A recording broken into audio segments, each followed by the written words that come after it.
भाजपचे राष्ट्रीय अध्यक्ष जे.पी. नड्डा 10 डिसेंबरला पुणे दौऱ्यावरती येणार आहेत। एक धागा राम के नाम या कार्यक्रमाला ते उपस्थित राहतील। प्रियांक खरगे यांनी स्वातंत्र्यवीर सावरकरांबाबत आक्षेपार्ह वक्तव्य केल्यानं भाजप आक्रमक झाली। अमरावतीच्या राजकमल चौकात प्रियांक खरगेंचा प्रतिकात्मक पुतळा जाळण्यात आला। कर्नाटकचे मंत्री प्रियांक खरगे यांनी स्वातंत्र्यवीर सावरकर यांच्याबद्दल केलेल्या वक्तव्याचे पडसाद नाशिकमध्ये उमटलेत।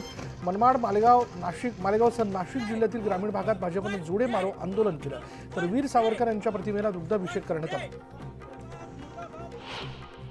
जळगावच्या भुसावळ शहरात प्रियांक खरगेंविरोधात भाजप युवा मोर्चा आक्रमक झाली आहे। प्रियांक खरगे यांच्या प्रतिकात्मक पुतळ्याचं दहन करून त्यांच्या विरोधात जोरदार घोषणाबाजी करण्यात आली। प्रियांक खरगेंविरोधात कोल्हापुरातही भाजप आक्रमक झाली आहे। कोल्हापुरातल्या बिंदू चौकात भाजप कार्यकर्त्यांनी हातात काळी झेंडे घेऊन खरगेंविरोधात जोरदार घोषणाबाजी केली।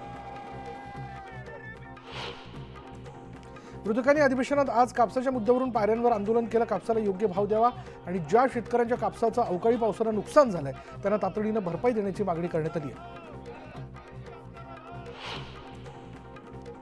नागपूर विधान भवनाच्या गेटवर मराठा आरक्षणाचे विरोधकांना जाब विचारणारे होर्डिंग्ज लागलेले आहेत। विरोधकांनो गेल्या 60 वर्ष मराठा तरुणांच्या पिढ्या बर्बाद करून आता कळवळा दाखवू नका असा टोला या बॅनरच्या माध्यमातून लगावण्यात आला। विधान भवनाच्या मुख्य गेटसमोर चारही बाजूने हे बॅनर लागलेत। स्त्रीभ्रूण हत्या रोखण्याकरता सुरू केलेलं आमची मुलगी वेब पोर्टल बंद करण्यात आलेले 2019 पासून बंद असल्याची कबुली आरोग्यमंत्री तानाजी सावंत यांनी दिली आहे। आमची मुलगी वेब पोर्टल बंद झाल्यानं UNFPA संस्थेकडून मिळणारं अर्थसहाय्य देखील 2019 पासून थांबवण्यात आलं। सांगलीमधील सामान्य रुग्णालयामध्ये वैद्यकीय सुविधा उपलब्ध करून देण्याबाबतचा प्रश्न आमदार प्रवीण दरेकरांनी विधान परिषदेत उपस्थित केला आणि त्यावर उपसभापती नीलम गोरेंनी राज्यातील रुग्णालयातील परिस्थितीचा आढावा घेऊन अहवाल सादर करण्याचे निर्देश दिले। नांदेडच्या प्रकरणानंतर राज्यातील सर्व रुग्णालयाचा आम्ही आढावा घेतला, लवकरच त्याचा अहवाल देऊन औषधांचा तुटवडा राहणार नाही असं आश्वासन हसन मुश्रीफ यांनी दिलं। कणवीर निवासिनी अंबाबाई देवी मंदिर तीर्थक्षेत्र विकास आराखड्यासाठी पुरवणी मागण्यांमध्ये 40 कोटी रुपये मंजूर करण्यात आलेले आहेत असं पालकमंत्री हसन मुश्रीफ यांनी ही माहिती दिली। पालकमंत्री म्हणून माझ्या जीवनातील सर्वोच्च आनंद आणि समाधान आहे असं मुश्रीफ म्हणाले। जुगार खेळण्यासाठी आवाहन करणाऱ्या जाहिरातींवर बंदी आणण्याबाबत गृहमंत्री देवेंद्र फडणवीस यांनी लेखी प्रश्नाला उत्तर दिलं। ऑनलाईन गेमवर बंदी आणण्यासाठी आणि त्याचा प्रसार करणाऱ्या व्यक्तींवर कारवाई करण्याबाबत गृह विभागाने उपाययोजना केल्यात। महाराष्ट्र जुगार प्रतिबंधक कायद्यानुसार कारवाई करण्यात येणार आहे। ठाण्यातल्या मुख्यमंत्री शिंदेंच्या निवासस्थानाजवळ सिग्नल शाळा सुरू असून या शाळांना राज्य सरकार प्रोत्साहन देणार आहे। जिल्हा नियोजन समितीच्या मार्फत निधी उपलब्ध करून देण्याचे निर्देश मंत्री उदय सामंत यांनी दिले। नवाब मलिकांचा जामीन रद्द करण्यासाठी तपास यंत्रणा कोर्टात दाद मागण्याची शक्यता आहे। अत्यंत नाजूक प्रकृती असल्यानं केवळ वैद्यकीय उपचारांसाठी जामीन देण्यात आला होता, मात्र त्याचा गैरवापर होत असल्याचा आरोप केला जातोय। नवाब मलिक प्रकरणावर मुख्यमंत्री एकनाथ शिंदे आणि उपमुख्यमंत्री देवेंद्र फडणवीस यांची एकच भूमिका असल्याचं समोर आलंय। मुख्यमंत्री एकनाथ शिंदे आणि उपमुख्यमंत्री देवेंद्र फडणवीस यांच्यात नवाब मलिक यांच्या संदर्भात चर्चा झाल्याची माहिती वरिष्ठ सूत्रांनी दिली आहे। यावेळी चर्चेत उपमुख्यमंत्री अजित पवार यांना पत्र लिहावं असा निर्णय घेण्यात आला। उपमुख्यमंत्री देवेंद्र फडणवीसांनी अजित पवारांना पत्र लिहित भूमिका मांडल्यानंतर अजित पवारांनी पहिल्यांदाच प्रतिक्रिया दिली आहे। मलिकांची भूमिका पहिल्यांदा ऐकेन आणि त्यानंतर मी माझी भूमिका मांडेन असं अजित पवारांनी स्पष्ट केलं। दरम्यान कुणी कुठे बसावं हा अध्यक्षांचा अधिकार आहे असंही ठामपणे अजित पवारांनी सांगितलं।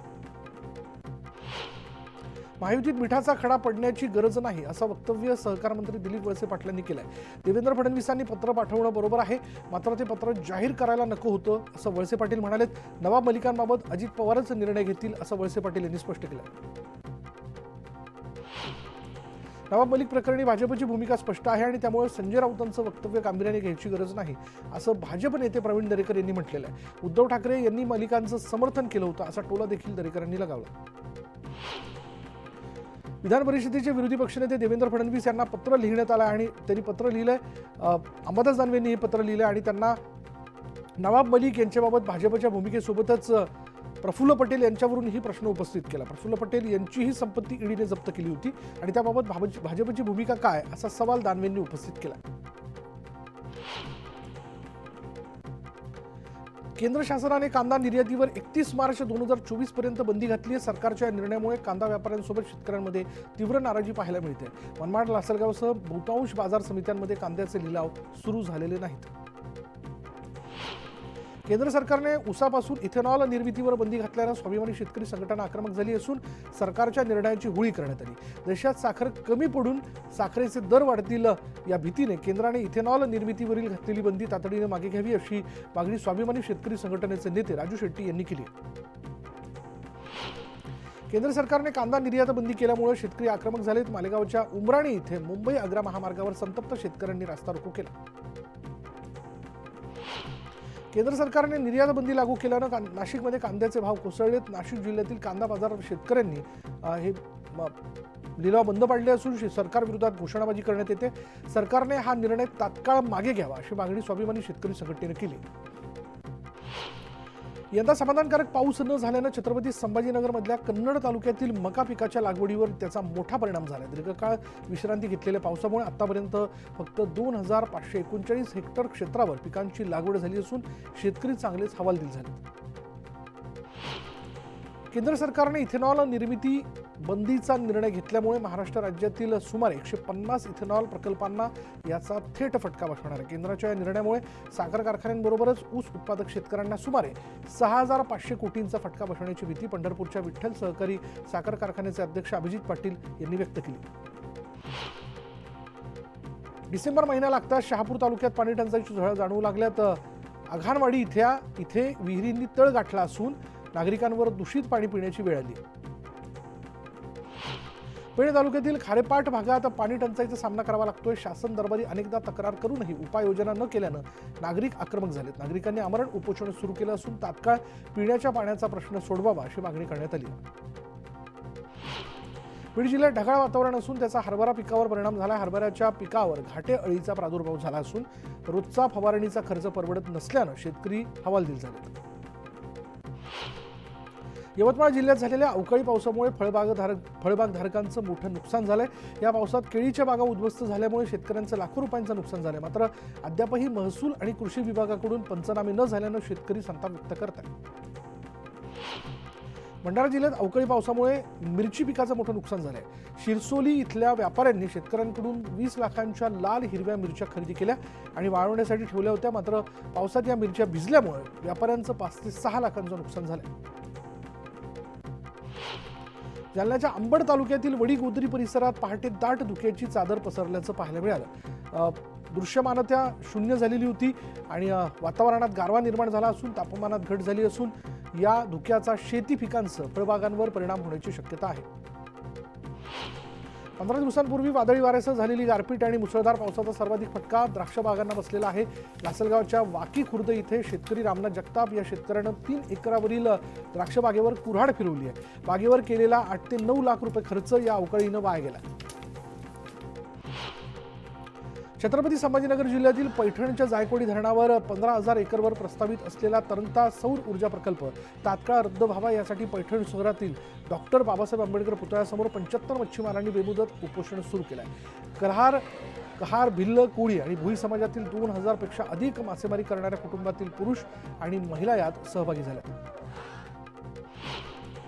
वाशिम जिल्ह्यात गेल्या आठवड्यात अवकाळी पाऊस आणि गारपिटीने विविध पिकांचं अतोनात नुकसान झालं होतं.